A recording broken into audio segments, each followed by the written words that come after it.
O Senhor esteja convosco, Ele está no meio de nós. Proclamação do Evangelho de Jesus Cristo segundo Mateus. Glória a vós, Senhor. Naquele tempo, entrando em um barco, Jesus atravessou para outra margem do lago e foi para sua cidade. Apresentaram-lhe então um paralítico deitado numa cama. Vendo a fé que eles tinham, Jesus disse ao paralítico: Coragem, filho, os teus pecados estão perdoados. Então alguns mestres da lei pensaram: esse homem está blasfemando. Mas Jesus, conhecendo os pensamentos deles, disse: Por que tendes estes maus pensamentos em vossos corações? O que é mais fácil dizer: os teus pecados estão perdoados, ou dizer: levanta-te e anda? Pois bem, para que saibas que o Filho do Homem tem na terra poder para perdoar pecados, disse então ao paralítico: levanta-te, pega a tua cama e vai para a tua casa. O paralítico então se levantou e foi para a sua casa. Vendo isso, a multidão ficou com medo e glorificou a Deus por ter dado tal poder aos homens. Palavra da salvação, glória a vós, Senhor.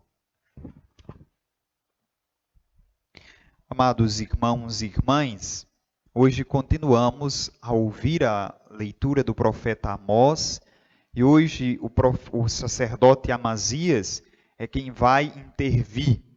Amazias começa a se sentir incomodado com a profecia de Amós e vai denunciar ao rei, dizendo: olha, o país não vai suportar as palavras desse homem. Por quê? Porque as palavras de Amós, como eu disse na missa de ontem, eram palavras denunciadoras de todos os âmbitos da sociedade, inclusive a classe religiosa.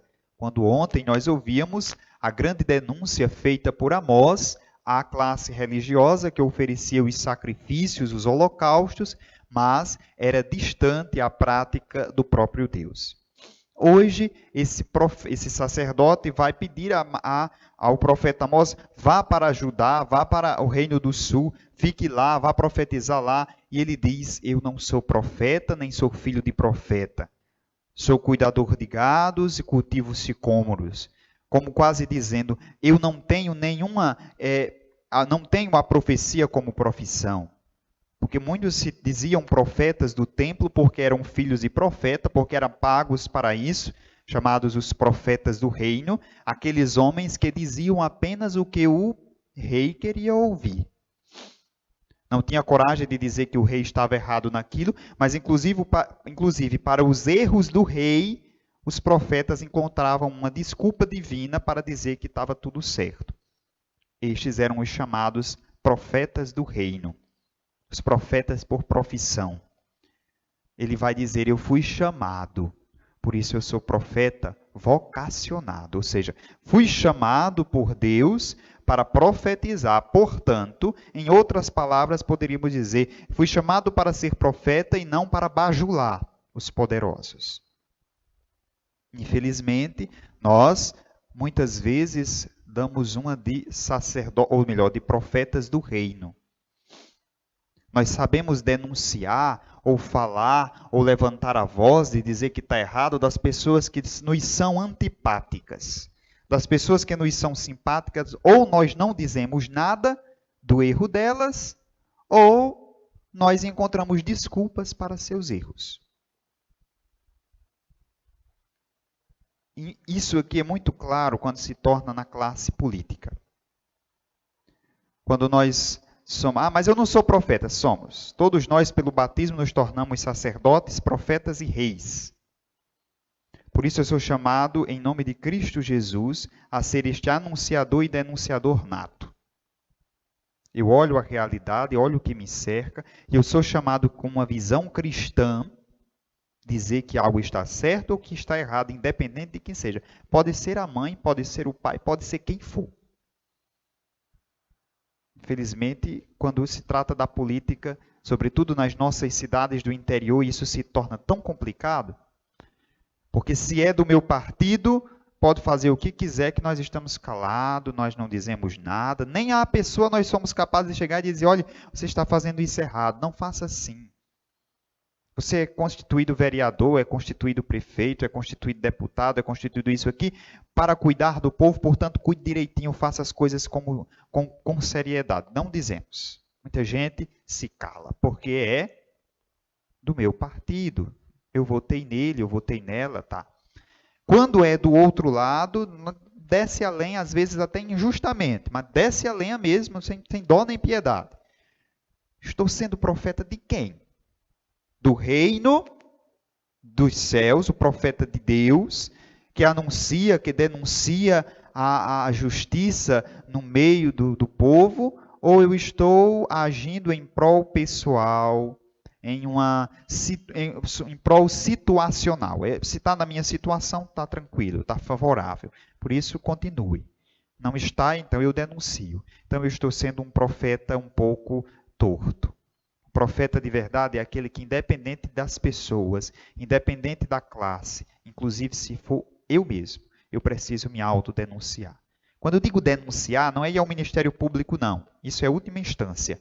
É de chegar até a pessoa e dizer, isso não está certo. Até a pessoa.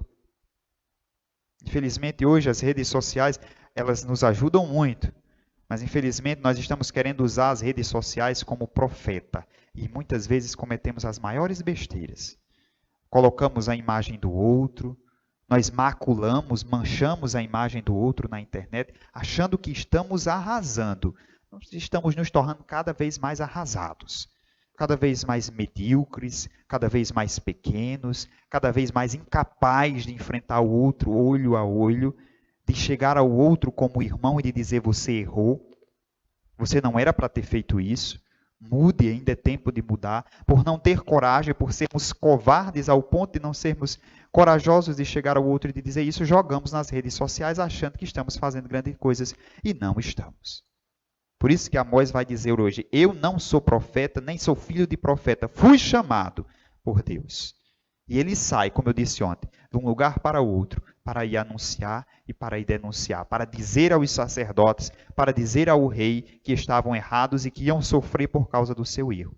Infelizmente, ele sofreu repressão, foi quase expulso, mas cumpriu a sua missão. Essa deve ser a nossa certeza e a nossa busca constante de sermos profetas como Cristo Jesus foi, como Amós foi, como tantos outros profetas foram.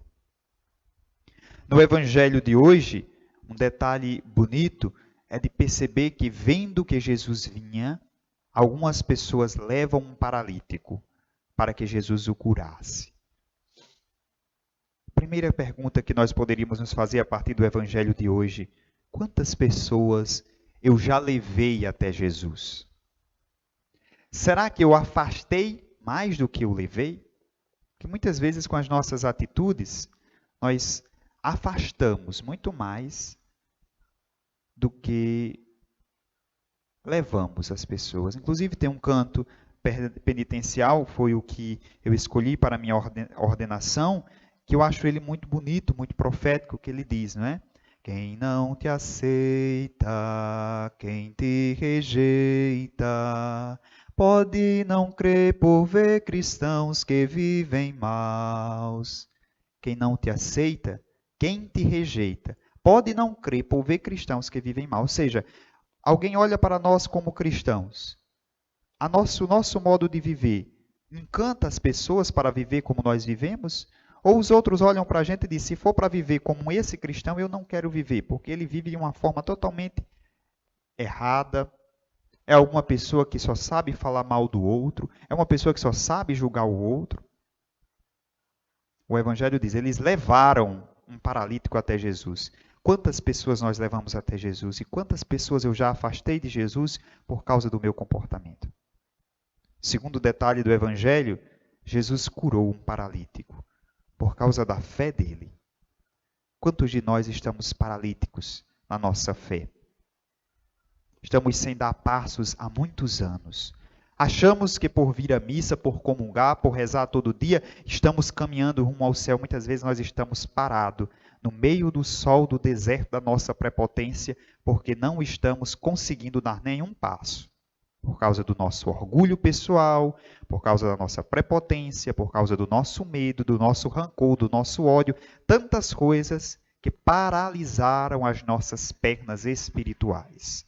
Só pedindo o auxílio de Deus, que nos ajude com o bálsamo do seu amor, para conseguirmos novamente dar passos rumo ao céu. Senão, iremos permanecer paralíticos espiritualmente falando. E paralítico é aquele que não consegue mais andar.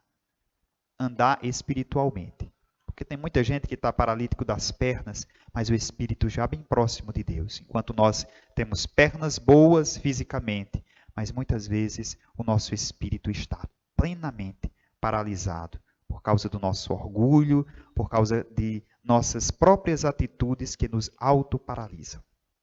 Que a graça do Espírito Santo nos ajude e nos ilumine, meus irmãos e irmãs, para tirar de nós as paralisias físicas e espirituais, para caminharmos rumo à pátria definitiva.